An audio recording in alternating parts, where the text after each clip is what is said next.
Hello শিক্ষার্থীরা, আশা করি সকলেই ভালো আছো। আজকের যে ক্লাস তা হলো কৃষি গুচ্ছের প্রিপারেশন নিয়ে আমি তোমাদের সাথে চলে এসেছি।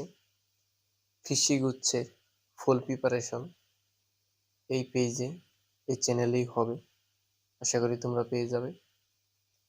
প্রত্যেকটা চ্যাপ্টার ওয়াইজ আমি শুরু করছি জীববিজ্ঞান থেকে।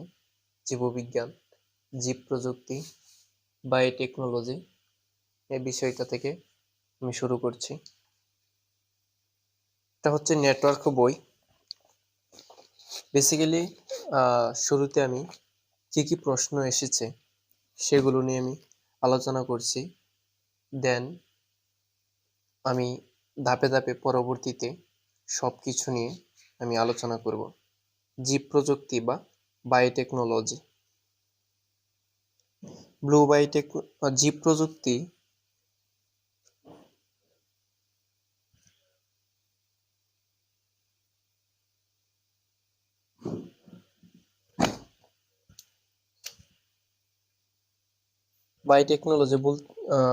বায়োটেকনোলজি বা জীব প্রযুক্তি কুলম্যান 1968 এর মতে জীবন্ত উদ্ভিদ, প্রাণী, অণুজীব বা এদের বংশবিশেষ কে ব্যবহার করে?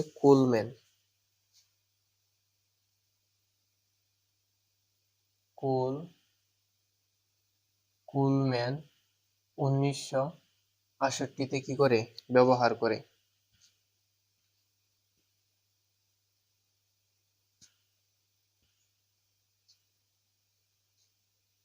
জীব প্রযুক্তির পরিধি। ব্লু বায়োটেকনোলজি বলতে বোঝায় জলীয় এবং সামুদ্রিক। গ্রিন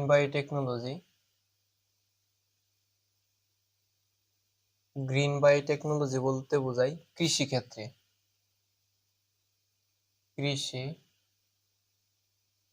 কৃষিক্ষেত্রে red and white biotechnology. Red and white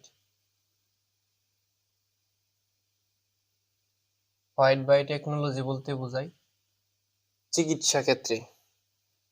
red and white বলতে বোঝায় চিকিৎসা ক্ষেত্রে বোঝায়। বেসিক্যালি এগুলো হচ্ছে কি কমন স্ট্রাকচার। ব্লু বায়োটেকনোলজি জলীয় ও সামুদ্রিক। জলীয় এবং সামুদ্রিক। গ্রিন বায়োটেকনোলজি কৃষিক্ষেত্রে। গ্রিন বায়োটেকনোলজি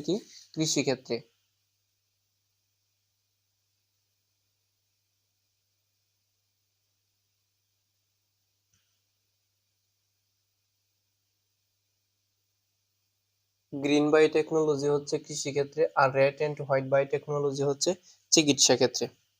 টিস্যু কালচার হচ্ছে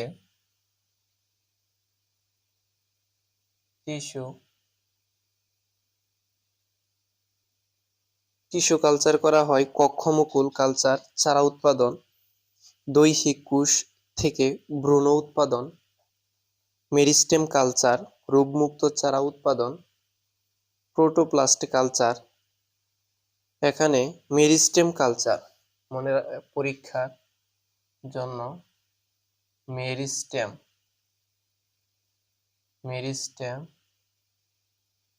কালচার,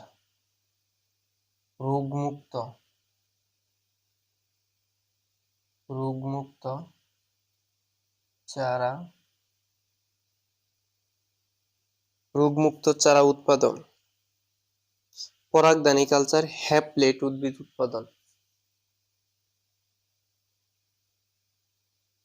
পরাগধানী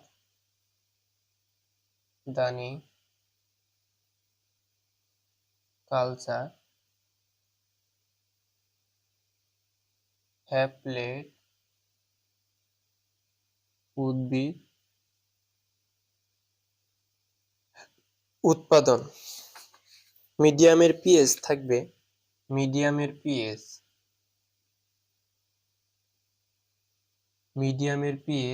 5.5 থেকে 5.8 এর মধ্যে রাখা হয়। 5.5 থেকে 5.8 এর মধ্যে রাখা হয়। পরে রয়েছে জেনেটিক ইঞ্জিনিয়ারিং, কৃষিক্ষেত্রে প্রয়োগ, জিনোম সিকুয়েন্স, জিন ক্লোনিং, এসব কিছু। আচ্ছা, আমরা দেখি বিগত বছরে কি প্রশ্নগুলো এসেছিল, সেগুলো এখন আমরা পর্যালোচনা করব। রিকম্বিনেন্ট প্রযুক্তির মাধ্যমে উৎপাদিত ক্যান্সার চিকিৎসায় ব্যবহৃত ঔষধ হল ইন্টারফেরন। ইন্টারফেরন ইন্টারফেরন থেকে প্রশ্ন আসছে।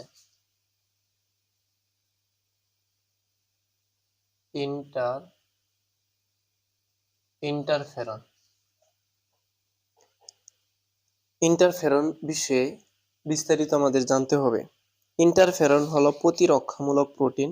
বর্তমান ক্লোন জিনকে প্লাজমিড বাহকের মাধ্যমে এর কোষে ঢুকে ইন্টারফেরন উৎপাদিত হচ্ছে। প্রতি কোষে প্রায় 1 মিলিয়ন অণু ইন্টারফেরন তৈরি হয় এবং কোনো দেহকোষে বিশেষ ভাইরাস দ্বারা সংক্রমিত হলে তার প্রতি সাড়া দিয়ে সংক্রমিত কোষ ইন্টারফেরন নামক রাসায়নিক পদার্থ গ্লাইকোপ্রোটিন নিঃসরণ করে। অতি ক্ষুদ্র টিস্যু থেকে বহু চারা উৎপাদনের প্রক্রিয়াকে কি বলা হয়? মাইক্রোপ্রোপাগেশন। মাইক্রোপ্রোপাগেশন। একটা চারা রয়েছে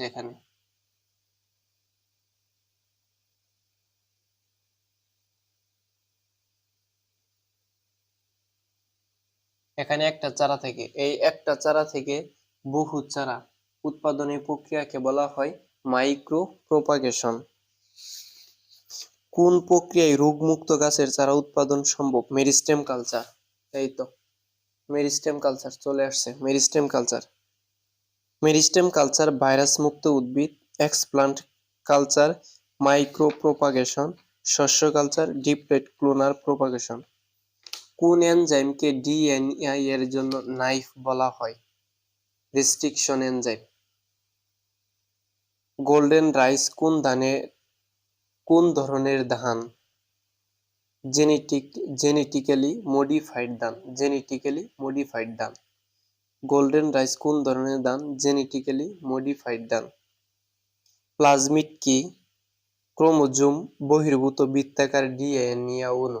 প্লাজমিড কি? ক্রোমোজোম বহির্ভূত বৃত্তাকার ডিএনএ অণু। ব্লু বায়োটেকনোলজি কি? বায়োটেকনোলজির জলীয় ও সামুদ্রিক প্রয়োগ। জলীয় ও সামুদ্রিক প্রয়োগ। সাম্প্রতিক কালের জৈব প্রযুক্তির ফসল কোনটি? Recombinant DNA. কোন ধরনের প্লাজমিডের মধ্যে অ্যান্টিবায়োটিক প্রতিরোধে ক্ষমতা সম্পন্ন জিন থাকে? আর প্লাজমিড। কোন ধরনের প্লাজমিডের মধ্যে অ্যান্টিবায়োটিক প্রতিরোধে ক্ষমতা সম্পন্ন জিন থাকে? আর প্লাজমিড। সর্বপ্রথম টিস্যু শব্দটি ব্যবহার করে কোন বিজ্ঞানী?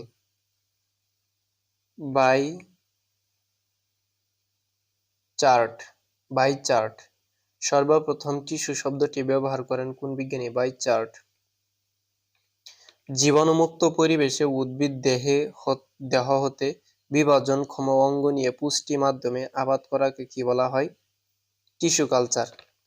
টিস্যু কালচার প্রক্রিয়ায় হ্যাপ্লয়েড উদ্ভিদ উৎপন্ন করা যায় যার মাধ্যমে, তার নাম কি? পরাগধানী কালচার। টিস্যু কালচার প্রক্রিয়ায় হ্যাপ্লয়েড উদ্ভিদ উৎপন্ন করা যায় যার মাধ্যমে, তার নাম কি? পরাগধানী কালচার। প্লাজমিড বিশিষ্ট কোনো ব্যাকটেরিয়া জেনেটিক ইঞ্জিনিয়ারিং এ ব্যবহৃত হয়? এস্কেরিচিয়া কোলাই। প্লাজমিড বিশিষ্ট কোন ব্যাকটেরিয়া জেনেটিক ইঞ্জিনিয়ারিং এ ব্যবহৃত? এস্কেরিচিয়া কোলাই। কাঙ্ক্ষিত ডিএনএ-কে নির্দিষ্ট স্থানে ছেদন করলে কোন এনজাইমের প্রয়োজন হয়? Restriction enzyme. ইনসুলিন গঠন আবিষ্কারের পরে নোবেল পুরস্কার পান কোন বিজ্ঞানী? Frederick Sanger. ইনসুলিন গঠন আবিষ্কার করে নোবেল পুরস্কার পান কোন বিজ্ঞানী? Frederick Sanger. জিন প্রকৌশলে কোনটির গুরুত্ব অপরিসীম? ব্যাকটেরিয়া। জিন প্রকৌশলে কোনটির গুরুত্ব অপরিসীম? ব্যাকটেরিয়া। জৈব প্রযুক্তির প্রধান হাতিয়ারের নাম কি? প্লাজমিড জৈব প্রযুক্তির প্রধান হাতিয়ারের নাম কি? প্লাজমিড। প্রথম জেনেটিক্যাল মডিফাইড কোন খাদ্য চাষাবাদের জন্য অনুমোদন দেওয়া হয়েছে? বিটি বেগুন। ট্রান্সজেনিক উদ্ভিদের তৈরিতে কোনটি বাহক হিসাবে কাজ করে? অ্যাগ্রোব্যাকটেরিয়াম। প্লাজমিড বিশিষ্ট কোন ব্যাকটেরিয়া জেনেটিক ইঞ্জিনিয়ারিংয়ে ব্যবহৃত হয়? এস্কেরিচিয়া। মলিকুলার ফার্মিং কি উপাদানের সাথে জড়িত? ঔষধ। মলিকুলার ফার্মিং কি উপাদানের সাথে জড়িত? ঔষধ। ক্রোমোজোম বহির্ভূত ডিএনএকে কি বলা হয়? প্লাজমিড। প্লাজমিড পাওয়া যায় কোনটিতে? ব্যাকটেরিয়ায়। ডিএনএ এর নির্দিষ্ট স্থানে জোড়া লাগানোর জন্য ব্যবহৃত হয় লাইগেজ ডিএনএ। ডিএনএ এর নির্দিষ্ট স্থানে জোড়া লাগানোর জন্য ব্যবহৃত হয় লাইগেজ ডিএনএ। প্লাজমিড আছে কোনটিতে? ইকোলা। জেনেটিক ইঞ্জিনিয়ারিং এ উভয় অণুতে কোভ্যালেন্ট বন্ধনী এর মাধ্যমে জোড়া লাগাতে কোনটি সাহায্য করে? Ligase enzyme. জেনেটিক ইঞ্জিনিয়ারিং এ উভয় অণুকে কোভ্যালেন্ট বন্ধনীর মাধ্যমে জোড়া লাগাতে কোনটি সাহায্য করে? Ligase enzyme. জৈব প্রযুক্তির মাধ্যমে ইকোলা ব্যবহার করে প্রস্তুত করা হয় ইনসুলিন। পাটের জিনোম সিকোয়েন্সিং উদ্ভাবন করেন ডক্টর মাকসুদুল আলম। প্লাজমিডের ক্ষেত্রে কোন বৈশিষ্ট্যটি সত্য নয়? ক্রোমোজোমীয় ডিএনএ। কোনটি আবিষ্কারের ফলে রিকম্বিনেন্ট ডিএনএ তৈরি সম্ভব হয়েছে? Restriction endonuclease. ভাইরাস মুক্ত উদ্ভিদের তৈরিতে নিচের কোন পদ্ধতি বাংলাদেশে বাণিজ্যিকভাবে বহুল প্রচলিত? Meristem culture. জেনেটিক ইঞ্জিনিয়ারিং এ উদ্ভাবিত ইনসুলিন প্রস্তুতিতে কোন অণুজীবটি ব্যবহৃত হয়? এস্কেরিচিয়া কোলাই। টিস্যু কালচারের জনক কে? হ্যাবারল্যান্ড। রিকম্বিনেন্ট ডিএনএ প্রযুক্তিতে ভেক্টর কোনটি? প্লাজমিড। বায়োগ্যাসে মিথেনের শতকরা পরিমাণ কত? 60 থেকে 70। মিথেনের শতকরা পরিমাণ 60 থেকে 70। টিস্যু কালচার পদ্ধতিতে উৎপন্ন ভ্রূণকে কি বলা হয়? সোমাটিক ইমব্রো। বাণিজ্যিকভাবে কোন পদ্ধতি ইনসুলিন তৈরি হয়েছে? জৈব প্রযুক্তির সাহায্যে। জৈব প্রযুক্তির সাহায্যে। জিন প্রকৌশল হচ্ছে রিকম্বিনেন্ট ডিএনএ অণু তৈরি করার কৌশল। ক্রোমোজোম বহির্ভূত বৃত্তাকার ডিএনএ অণুকে কি বলা হয়? প্লাজমিড। পৃথিবীর প্রথম স্তন্যপায়ী যা একটি পূর্ণবয়স্ক দেহকোষ থেকে ক্লোন করা তার নাম কি? ঢোলি। রেস্ট্রিকশন এনজাইম কি কাজে ব্যবহৃত হয়? ডিএনএ কর্তন করতে। প্লাজমিড বিশিষ্ট কোন ব্যাকটেরিয়া